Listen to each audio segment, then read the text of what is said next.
રાજકોટમાં આહિર સમાજ દ્વારા લગ્ન ખર્ચ નિયંત્રણ અંગે મહત્વનો ઠરાવ પસાર થયો। અયોધ્યા ચોક ખાતેના સ્નેહ મિલનમાં હાલાર પંથકના 1500થી વધુ સભ્યો હાજર રહ્યા હતા।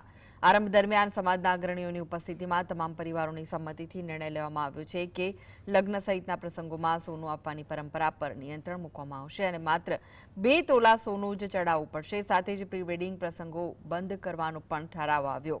નિયમ ભંગ કરનારા માટે રૂપિયા 1 લાખ દંડ તથા માસ્કમાં માફી માંગવી પડશે અને જો દંડ ભરવામાં ન આવે તો પરિવારોને સમાજમાંથી દૂર કરવામાં આવશે। તો આ વિશે વધુ માહિતી માટે જોડાઈ ગયા છે સંવાદદાતા લકીરાજ શું છે વધુ વિગતો આ સમગ્ર મામલે?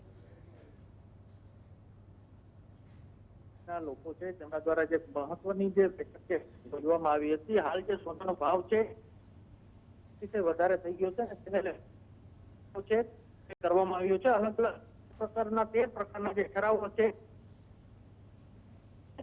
તેમાં જે લગ્ન છે તે ચડાવવામાં આવતું છે તેને લઈને 2 તોલા જેટલું સોનું ચડાવવાનો નિર્ણય છે તે કરવામાં આવ્યો છે।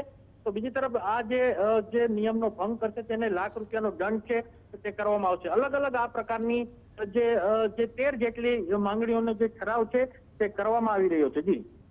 જી જી આભાર લકીરાજ માહિતી આપવા માટે।